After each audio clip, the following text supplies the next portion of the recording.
Greetings, dreamers. Winter's icy breath comes rolling through and chases us inside towards the warming hearth of our cozy homes. Here, we can withstand the cold months and hibernate. This is a cruel season, harsh and unforgiving. In order to survive, we must turn inward, build fires, and insulate against the deathly chill. But what do we do when we're stuck indoors waiting?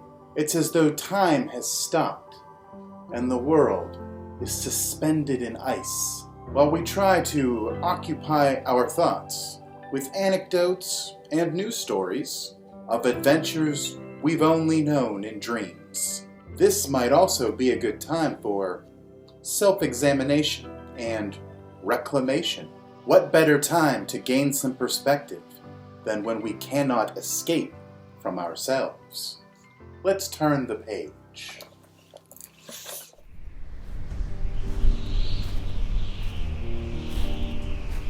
The Winter Shard.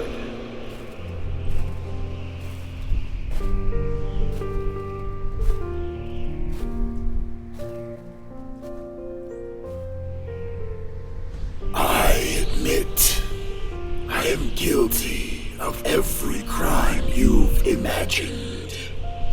However, you are just as much to blame. I expect you to be angry with me, for I put you in a very difficult position. I gave you permission to suffer, and in turn, your quest became my toil. We are each other's blessing and curse. What more can I say? I shall choose my final words to you with care.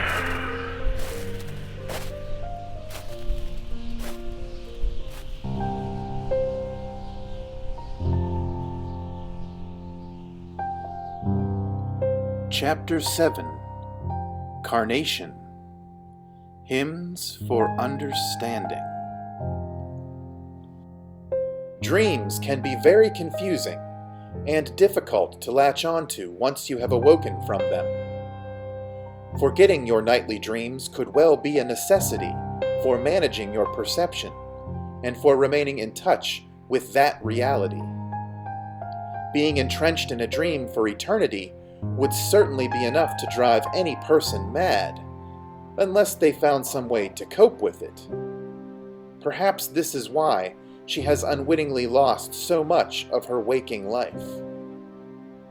She begins exploring the gazing chamber with the mouse alongside. They chat as they move through the seemingly vacuous space. None of it makes sense to her at first. There are arcane symbols deftly chiseled across every single wall. The mouse tries to explain their importance to her. There are glyphs that denote the seasons and the 4 elemental substrates from which the universe supposedly evolved. There are markings that represent ancient gods and twin demiurges who inadvertently created everything in the wake of their whirling cosmic dance. There are 12 pictograms of animals that the mouse claims comprise the dreaming zodiac. There are also many strange writings on scrolls tossed all over the chambers that they are passing through, telling parts of unfinished stories. Some of them sound familiar to her. Then, they come to an archway, etched with a sequence of symbols that appear to be showing a passage of time that continues about the cornices of the adjoining walls and into the next room beyond the antechamber. Stepping through, she's thrilled to be encircled by the most glorious library that she has ever seen.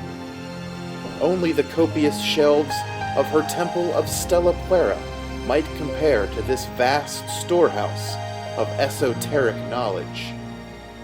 The dizzying spiral stairs and curving shelves stretch upwards to a cathedral ceiling, and upon this ceiling, painted by a master's hand, is a triune symbol. Hey! The mouse remarks. That's the same sigil as the one on the back of your Aquarius. His wiry whiskers quiver in astonishment. He inspects her armor, scrutinizing the details for any discrepancies. Yes, She replies. I recognize it from a drawing I was shown, but I've not had a chance to truly examine it until now. You see, this outfit of mine has not come off since it manifested, and I don't do well with mirrors or reflective surfaces.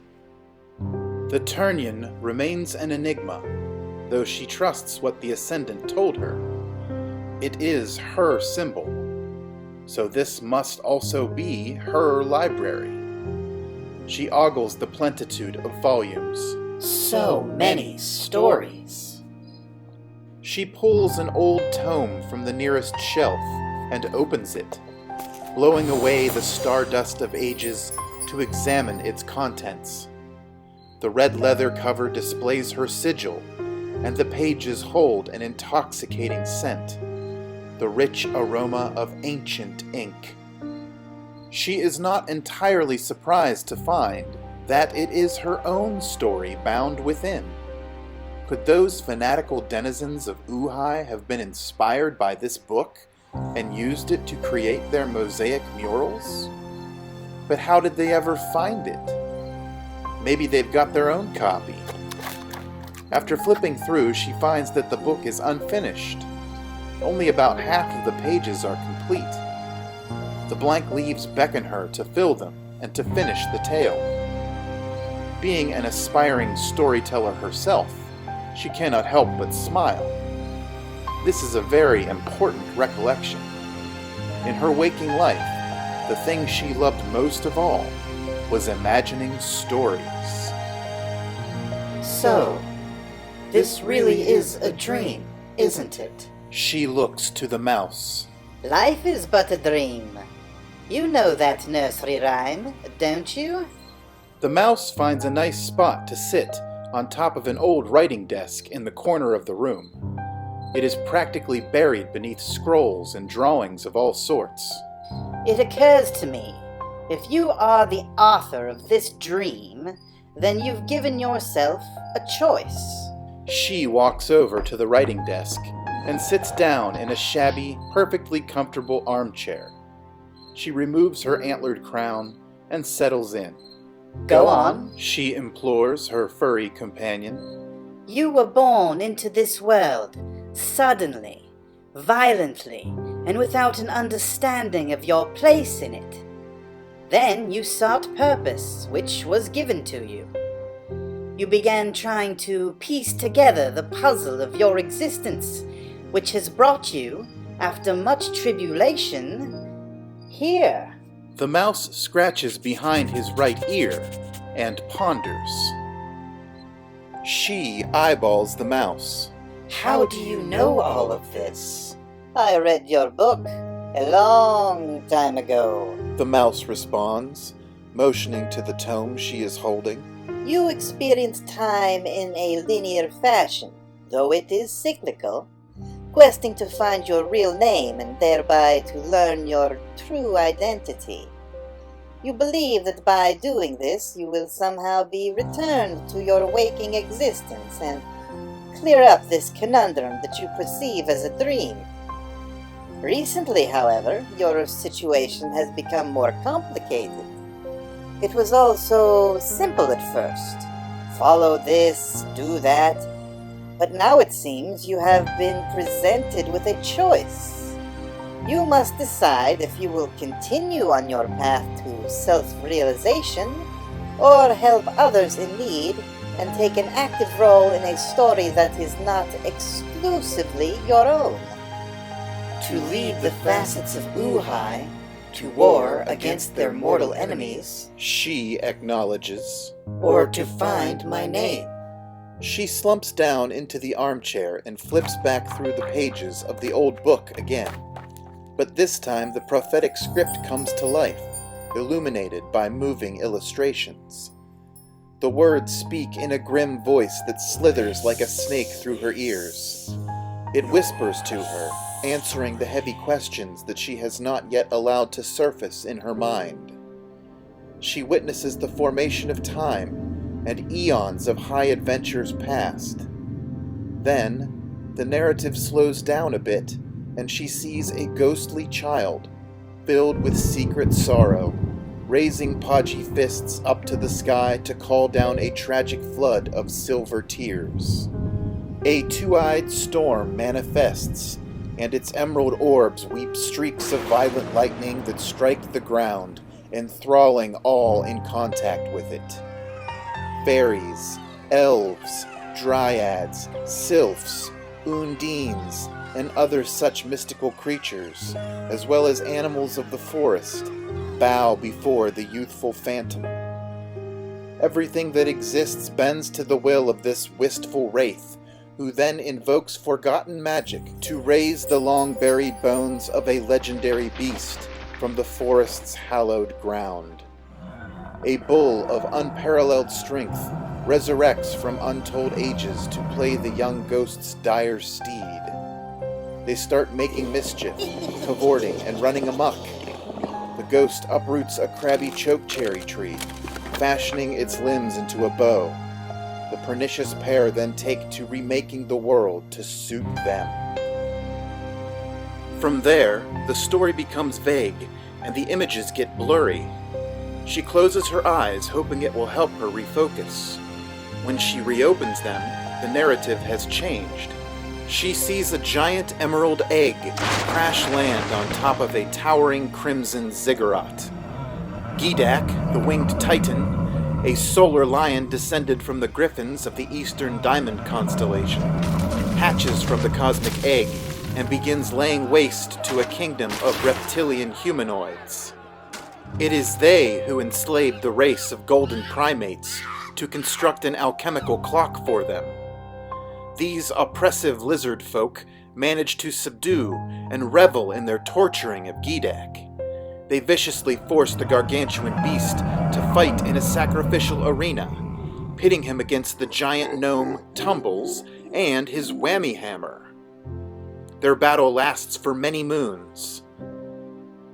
Abruptly, the story flashes forward to an insurrection. Tumbles and Gidak break the facets out of bondage. The apes escape on shoddy sky machines that they've secretly been building. They also hoist up and steal away with the sizable clock they've just completed, relocating it to their new home in the clouds. They settle in the city of Uhai, a flying stronghold in the Eastern Sky Kingdom, from whence their savior Gidak was spawned. For a short time, there is an uneasy peace. Tumbles is obliged to act as an emissary between the facets of Uhai and the aggregates of Zorn, as the lizards are infamously known. They exchange mostly idle threats, rattling their sabers and clamoring for the day when their two civilizations will clash in a great war. Prophecies are interpreted, preparations are made. One night, Tumbles is caught stealing dream stars from the sacred throne of Iahu to feed his loathsome reptile pet, Speartooth. As punishment, Gidak orders the thieving gnome to be dressed up and painted like a clown, then thrown in the dungeon. Speartooth is unceremoniously tossed out of the sky. Now, monkey law states that no reptile may ever again enter Uhai. It was prophesied in the scrolls from Zorn, translated by Tumbles himself, that an Ophidian will eventually sneak in and infiltrate the gazing chamber, which Iahu will bring unto Uhai. Again, the book becomes an insubstantial blur. As the images transmogrify, she disconnects from linear time. The ethereal face of a flaxen-haired woman is smiling serenely and crying at the same time. Her left arm is caressed by a squamulose, sooty tattoo of a serpentine dragon, resembling the Ascendant. It undulates as though it is alive and trying to climb up her wrist to devour the ruby ring, Gleam, which shines from the third finger on her left hand. She is holding a pair of scissors in that same hand. They shimmer like twin scalpels as the old woman snips a shimmering cord of silver flesh connecting two newborn babies. One of them is crying. The other is silent, but has turned a sickly shade of green. The scar left behind by the separating scissors bleeds outward into 5 streams, bursting like the birth of a red star.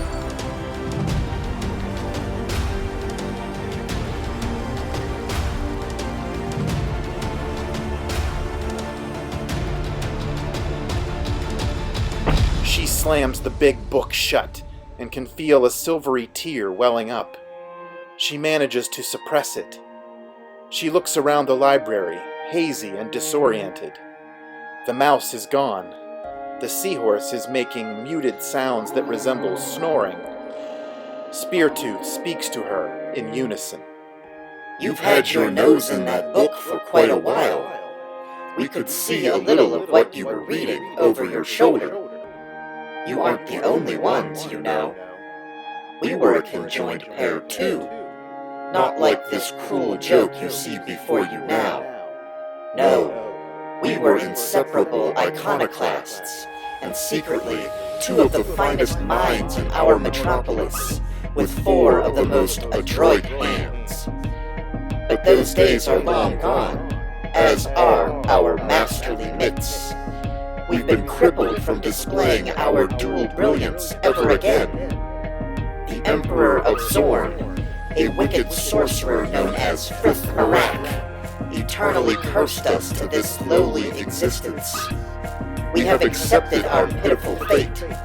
We only hope that we can help you to accomplish great things, since we never had a chance to. You have told me so little about yourselves, Speartooth. She says, I would like to know more. Tell me about this Zorn I've been hearing about. The fat head hesitates to divulge their tale. The thinner head regales her. Solstice and Equinox, they used to call us. We were born tied at the tail. It is a rare birth defect in Zorn that often results in death during attempted uncoupling. But, even stranger, we were born green. According to the Zorn seers, green is the ominous color which forebodes destruction. We were brought before the Emperor, and he took us as a sacrifice to prevent whatever cataclysm our arrival might portend. However, Frith Marak secretly kept and raised us in a hidden chamber, for he saw something in our dual aura that signified we could prove valuable to him. Indeed, we were. Cooperatively, we invented so many incredible things, but we could never take the credit for our accomplishments, since we did not exist. The devious Emperor used our genius to build his empire. Our greatest achievement was when we designed what would become the new Zorn capital city. Over time, we became angry with our surrogate father for keeping us hidden from the outside world. We started sneaking out into the prison blocks nightly to speak with Tumbles, who had been locked away with all of the simian slaves. He'd lived there for some time, and he knew much. He told us the miserable truth about Zorn civilization. You see, if we had hatched separately, we would have been subjugated. The females in Zorn, of whom there are notably few, are relegated to perpetuating our species. They lay eggs all day, and if they are ever found to be infertile, they are fed to the Emperor's monstrous pets. The males of Zorn are forced into servitude as soldiers, slave drivers, shape-shifting spies, alchemists, and mages. If they fail at their assigned positions, they too are devoured. Since we were both a male and a female, it was kind of like being neither. We contemplated which fate was worse, to be trapped in a life of brutal peonage, or for no one to ever know that we even existed. Eventually, we conspired with Tumbles to help him and the monkeys to escape. It would mean justice for all of the apes' suffering, and revenge upon Frith Marak for his cruel deceit. We began designing rocket skiffs, and the monkeys built the sky machines with what spare parts they could find. We hid them in plain sight, fooling the Emperor into thinking they were for his army.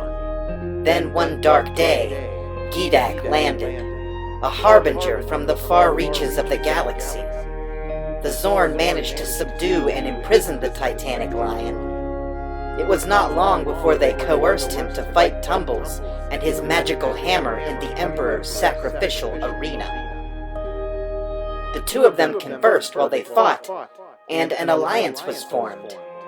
They battled for months, feigning exhaustion and playing their charade out until the moment was right. Then they turned on their unsuspecting captors, went berserk, and freed the primate prisoners. The simians activated their rockets and made off with the timepiece they'd been constructing. We were gratified to see the apes emancipated. Then the Emperor came to us. He knew we had helped them, and thus he afflicted us with our terrible curse. We were sent to Crawl, buried in the abandoned ruins of the old Zorn capital, and left behind to die. Luckily, Tumbles returned to explore the ruins. You can imagine how shocked he was to find us squirming around in our current state.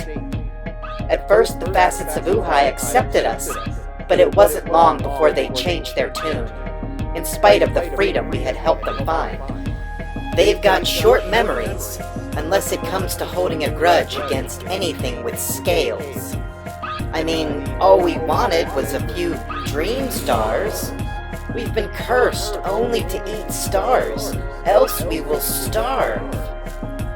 Wow. She sighs. That's all so horrible. I know it's a lot to digest. The thinner head says.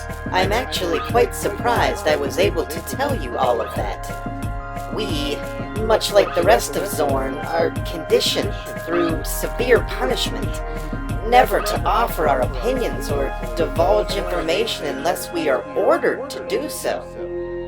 Indoctrination is a difficult thing to overcome. Now that we have been banished, we are working on being more open and speaking our minds. The fatter head finally chimes in.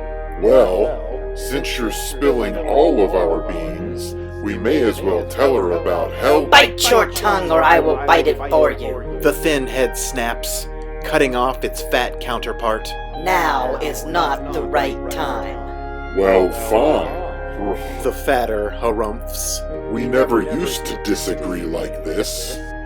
We were such a beautifully congruent pair, once upon a time.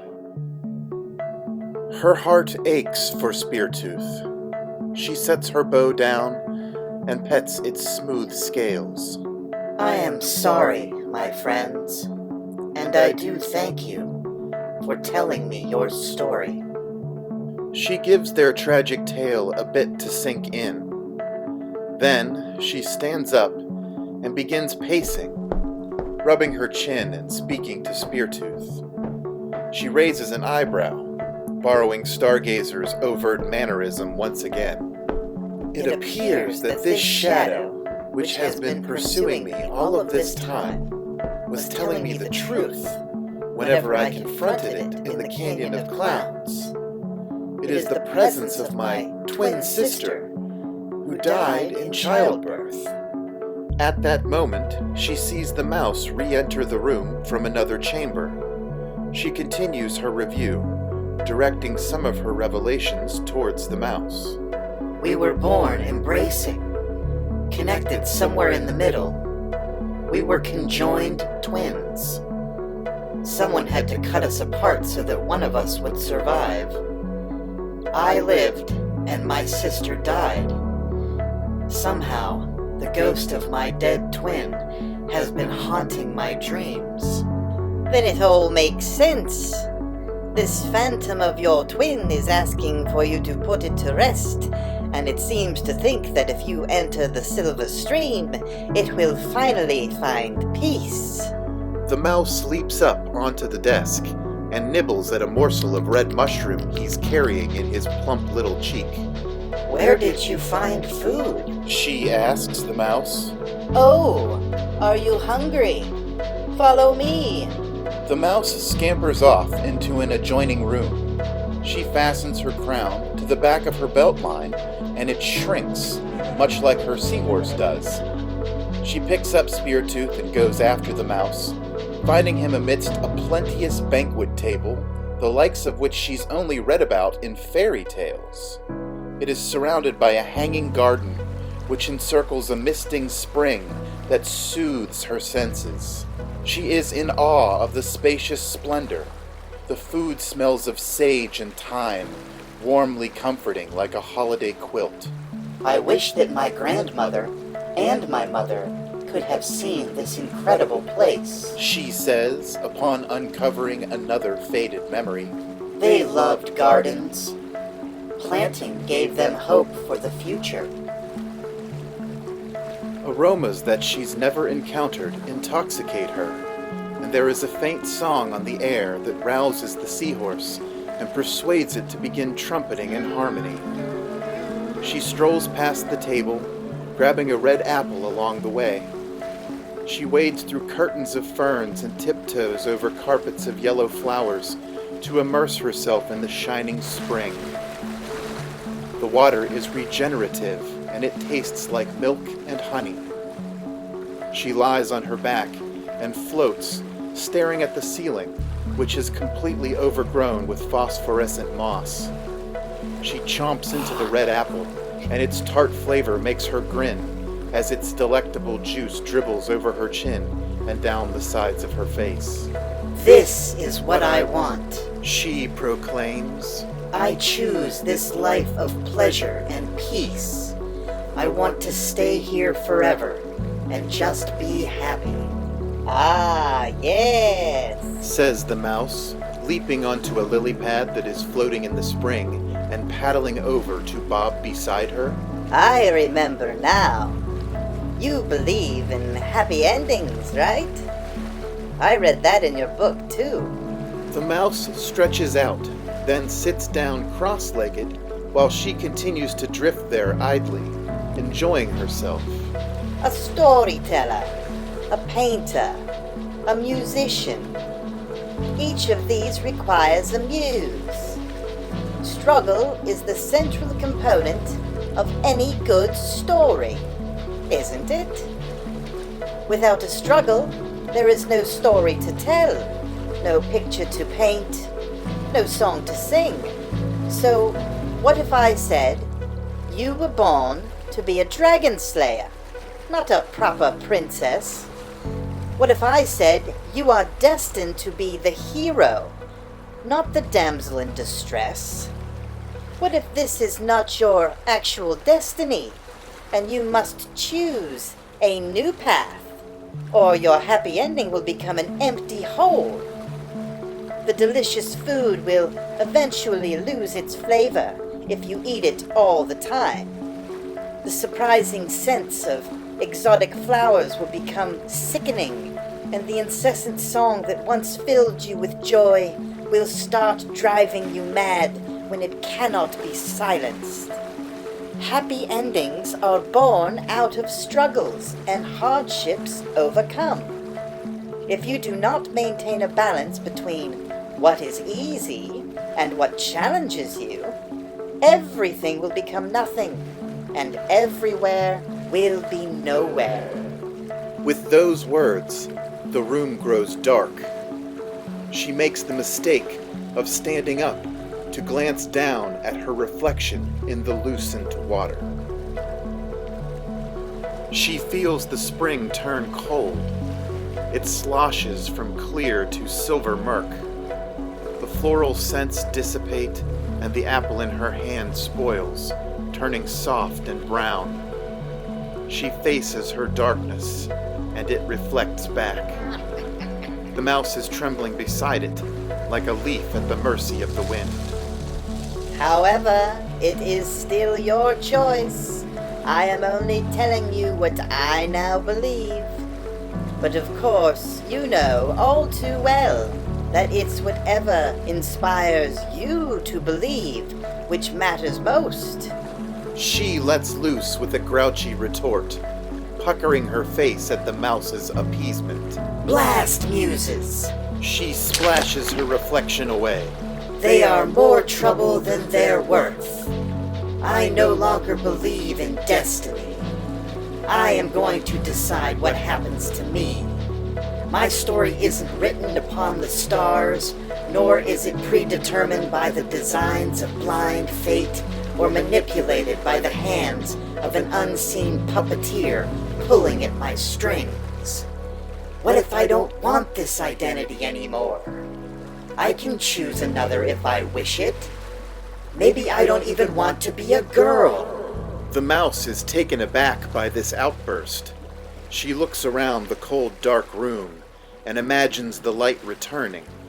Slowly, the space begins to illuminate a greenish tint. If awareness of a situation is enough to change the outcome, then that is how I can take control. If I truly believe in something, then, by my will, it becomes real. Her countenance changes, and she appears a bit less feminine than before. No, not all the way. I don't want to be a boy either. I will not allow who I am to be dictated by preconceptions. I will define myself. I should not have to choose from a predetermined list of acceptable roles. I should be able to be whomever I want, whenever I want, without anyone judging me for it or trying to tell me where I belong. Her long golden hair turns darker at the ends and trims itself off to be much shorter. The mouse is backing away, frightened by her sudden shift in temperament. Her utter frustration is palpable. She screams, and her words echo throughout the gazing chamber. Why can't I just be me? She emerges from the spring, and the mouse approaches her cautiously. I'm sorry. The mouse apologizes. I was so intent on making you into the character from your book that I missed the real you. You are not just a symbol. You are a living, breathing idea in the mind of the infinite. You are indolent here, and you must discover your name. It can't be a name that is given to you. It must be the name that you give to yourself. The mouse sighs deeply. I know someone who might be able to help you conjure it. He was a mythic warrior once, but he renounced violence to become time's greatest musician, whose melody still reverberates through these hallowed halls. It is one of many hymns for understanding our place in the universe. It lingers here because this space connects us all. When we are here, we are with everyone. The mouse scurries towards a doorway across the room.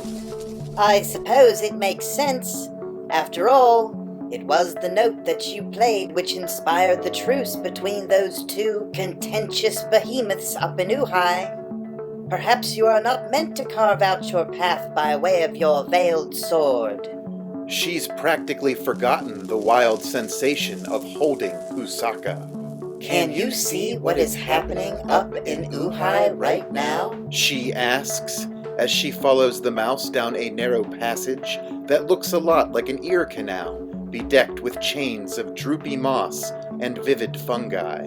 No, The mouse answers. my vision can only stretch so far.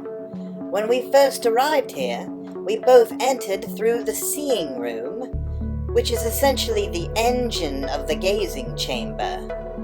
The visions that you no doubt experienced as you fell were an aspect of this space. It was there that I could watch what was happening in the universe outside of cyclical time. I'm certain that you could see it too, couldn't you? The gazing chamber accommodates its visitors. Yes, I saw things, but I wasn't sure if they were real or not. I suppose if I believed them, though. She realizes as she says it. Exactly. The mouse responds with an excited smile. Admittedly, though, that storm of black birds that was looming outside of the city looked like bad news. She'd nearly forgotten about them, and she feels her heart skip a beat. Her murky reflection confirmed her inescapable fear. The dark light is still following her. She hopes Lukiat leaves the Facets alone to rebuild their home, and only comes after her. Then, something clicks in her mind. Things are starting to make sense. The gazing chamber provides her clarity. What if my sister's ghost knows that by hurting others, it might distract me from seeking out my name? What if the antagonism I have been facing is all an elaborate lure, a misdirection to keep me from seeking it? She stops moving for a minute and smiles. It is as though things are finally starting to fall into place. She looks down at the mouse. I'm so sorry if I frightened you back in the garden. This whole adventure has just been really mind-bending. I did not mean to take it out on you. This place, it's changing me. Oh, that's okay. The mouse concedes. I am a pretty understanding fellow. The gazing chamber shares untamed energy with any who find their way in. The mouse can tell something is still bothering her. She's gone pale. What is it that haunts you, charmed one? I don't have a scar. She dwells. It told me about a star-shaped scar, but I don't have one. I've even envisioned it, but it's simply not there. Then she considers. It could all be a lie, but that's hard to accept. My doubt makes it real. She hears some scuffling, similar to the kind she heard shortly after she dropped into the seeing room. She turns to look back and notices part of the wall is rotating inward to close off the hallway behind them. There is a clicking noise, followed by the sound of metal grinding against stone, and a cluster of lethal spikes extrudes from the wall. This barrier begins sliding down the corridor towards them. Oh no. She starts running, and the little mouse darts in between her feathered feet. She looks down while fleeing to say, I thought you said something about being an expert when it comes to traps. So why didn't you warn me about this one? The hall appears to be getting narrower. I said I am an expert at setting and springing traps. The mouse replies. Detecting them is another skill entirely. One I suppose I should work on. If we manage to escape this, I'll certainly try. The shrill sound of metal shearing masonry is gaining on them.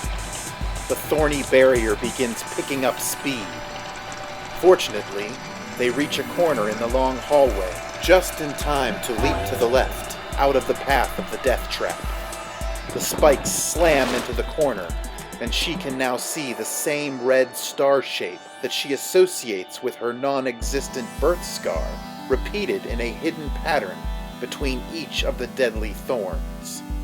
She feels as though she is being mocked. Well, whoever built this device had quite the sense of humor. She breathes a sigh of relief, stands up, and brushes herself off. They are standing on a ledge, overlooking a spacious underground cavern. Far below, weaving between scattered stalagmites, flows the silver stream. She barely has a chance to look around before she hears the stone shelf beneath her feet start to crack. Surveying her hollow surroundings, she springs away from the crumbling protrusion onto another precarious rock formation. The mouse hops up onto her iron shoulder as the ledge they have been standing on breaks and drops away to splash into and sink beneath the silver stream. There are many more meager plateaus of barely balancing stone. Each is within range of a skillful jump. Luckily, her boots still have a bit of leaping left in them. Stalactites fracture and fall from the cave ceiling.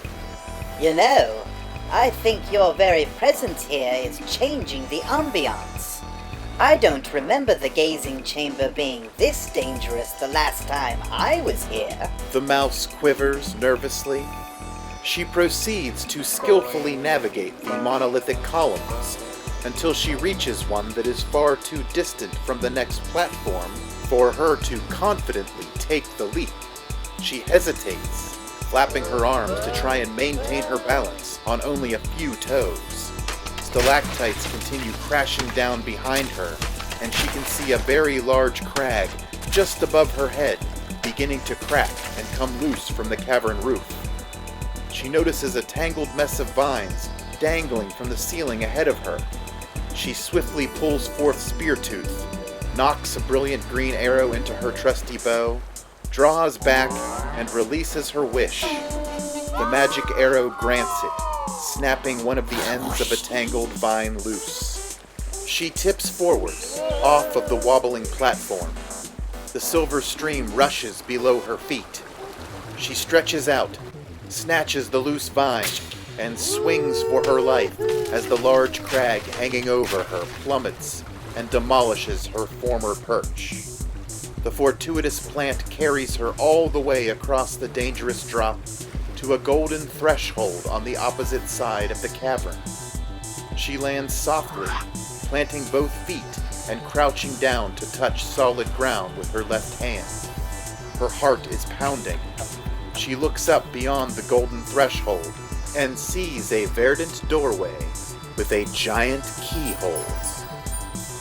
She steps in close to investigate the door, which appears to be made up of twisted roots and translucent emeralds. Above the keyhole, embedded in the door, is a garnet dream star. She considers just taking it, but first looks over at the sensible mouse for approval. The tremulous rodent is looking pretty frazzled, with all of his bluish fur standing on end. He just shrugs and nods, so she plucks the star out of the door, and it trills softly as it drops into her eager hand. Suddenly, the gemstone sprouts legs and antennae. It has morphed into a shiny little cricket. It chirps at her and leaps off through the keyhole. I was not expecting that. She tries peeking through the keyhole and sees only dazzling light. She can't make out any details, though she is reminded of looking through that fissure to behold the grand constellation of a golden tree back in the Canyon of Clouds. She can still hear the garnet cricket chirping on the other side of the door.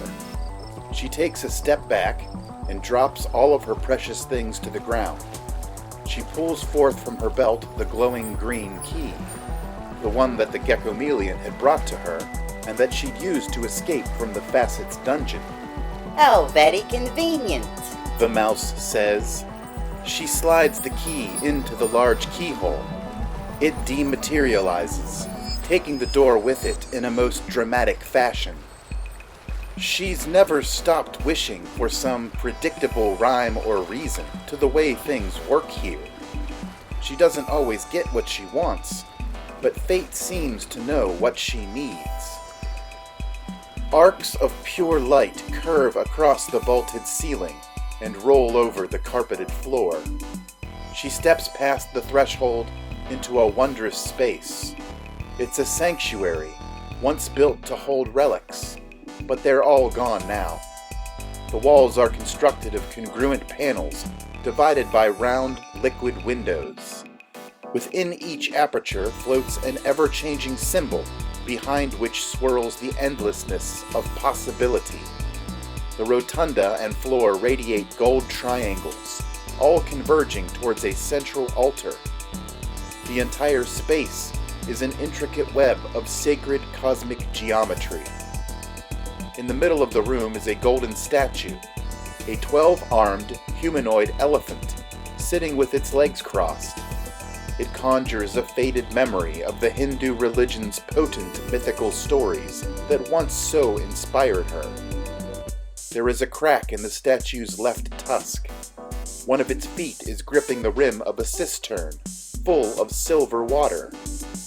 Her head starts to ache again. She is awestruck by this inner sanctum, struggling to make sense of it all. Streaks of fire race across the sacred ground. Welcome to the Elysium Corridor, also known by initiates as the Dodecahedron. The mouse reveals. It is an endless hall of limitless doors. They can propel you anywhere in time and space. Each of these windows is a portal. You see, the silver stream can be used to travel through the orbiculus ocularum, the open eye of the extant universe.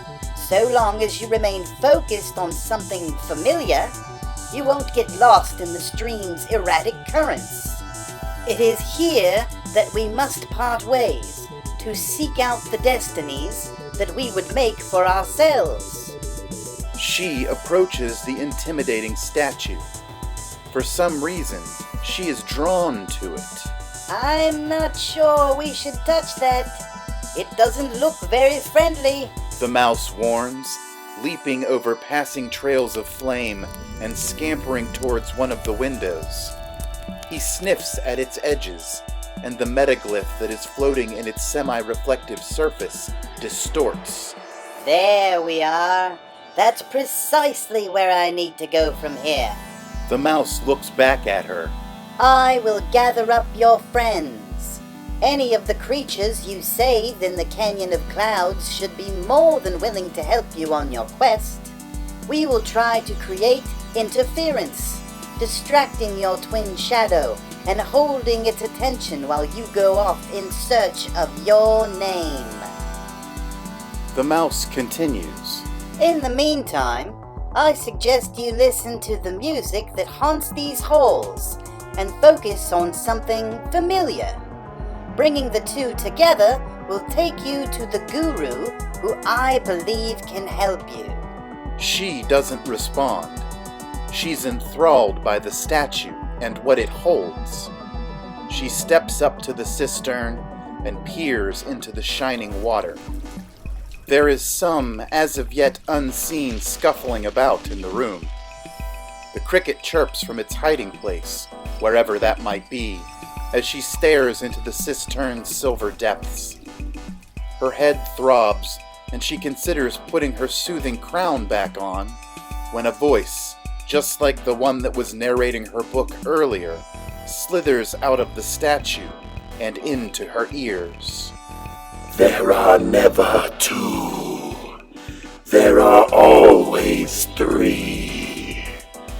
There is you, and there is me, and there is what lies between. It is space that defines us, and time that refines us. The number two can never be. There is one, or there are three. The slithering voice repeats this rhyme over and over, and with each repetition, her head pounds harder. The pain is maddening. She feels anger boiling up within her. She sees, in the reflective surface of the silver water, a cloud that resembles a flock of black birds. The flock collects into a single dense circle. It then becomes the cricket, which crawls out of the cistern and chirps at her. The living dream star implores her to take hold of it. I have a wonderful sense of direction. She feels the voice slithering and wrapping around her brain. She takes a single step back and holds her hand out, calling upon justice to fill it. The mouse can only watch in horror as she is summoning. Pusaka! She cries out, and her terrible sword materializes. Its brilliant thorns have thickened since she last sheathed the merciless branch. She holds her red instrument of death aloft, and it throbs with vehement might. She envisions the cistern crashing to the floor, releasing its liquid contents in the form of twin dancers. They whirl about like dervishes, spastic and furious.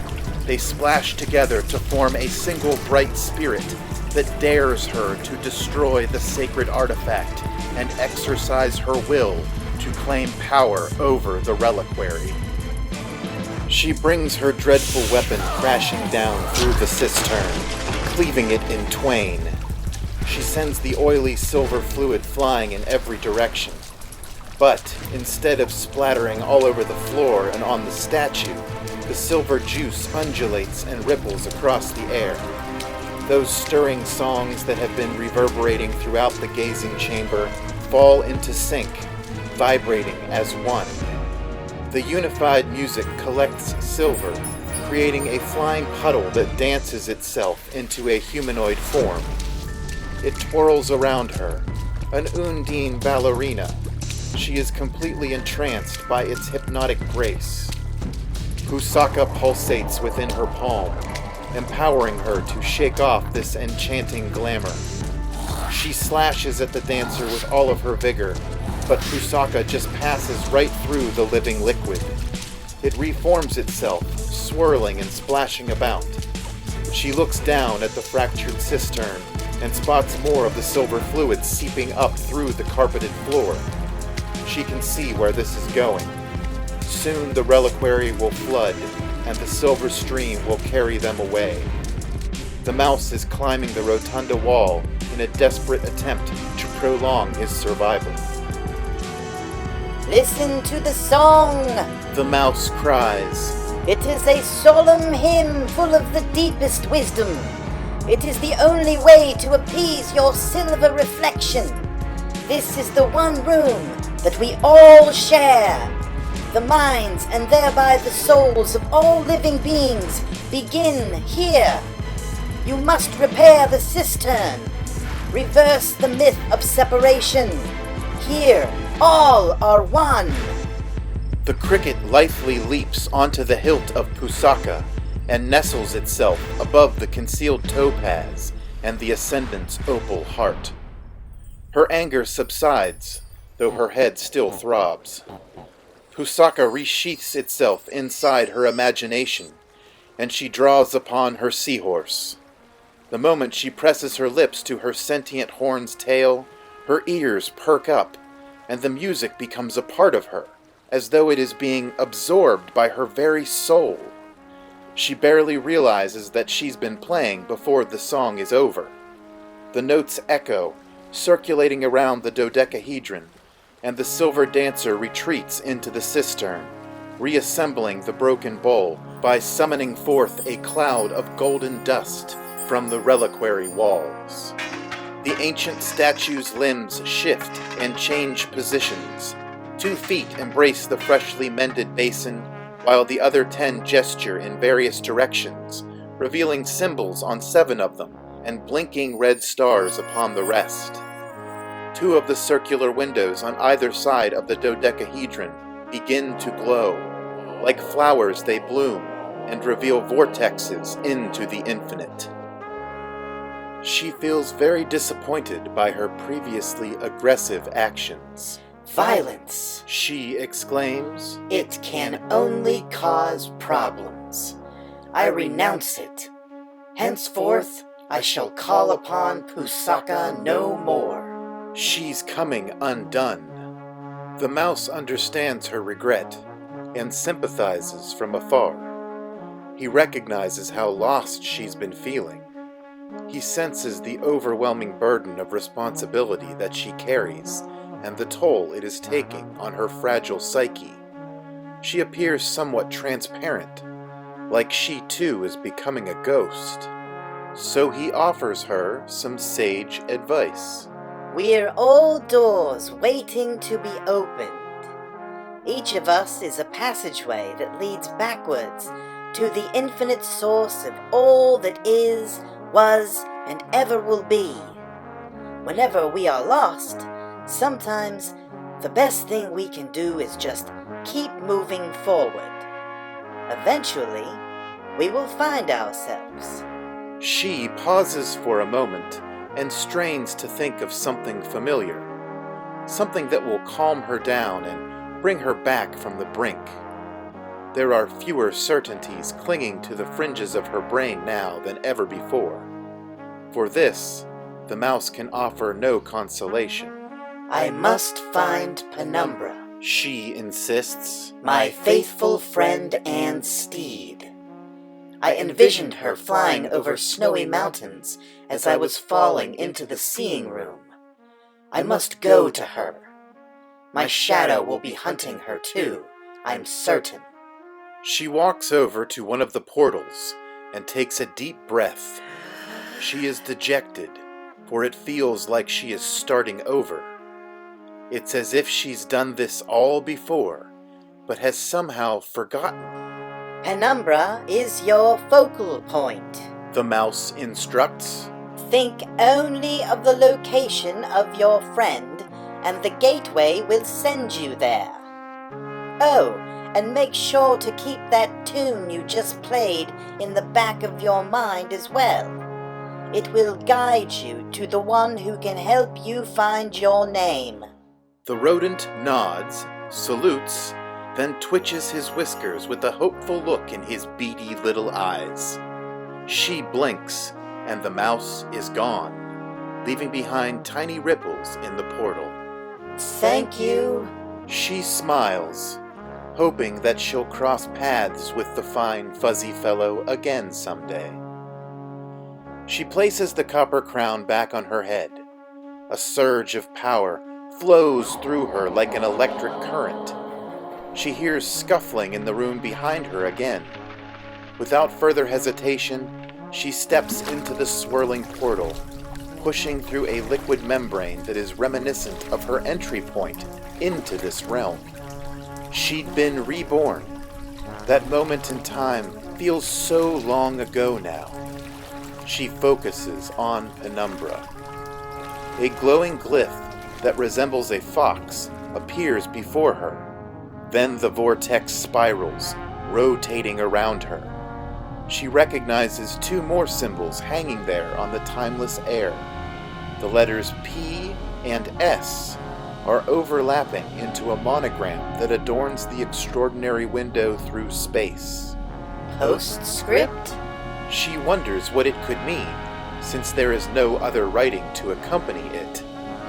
Then comes yet another familiar sensation, that of tiny suction cup toes crawling around on her armored upper body. She finds this development troubling. The Geckomelion turns visible and says to her, I'm so very glad I found you. I've been lost down here for what feels like days, trying to find a way out. Thank the heavenly dream stars. You are my hero. She does not reply. Something about it just doesn't seem right. She gets the sneaking suspicion that this was not her first, nor would it be her last visit to the gazing chamber.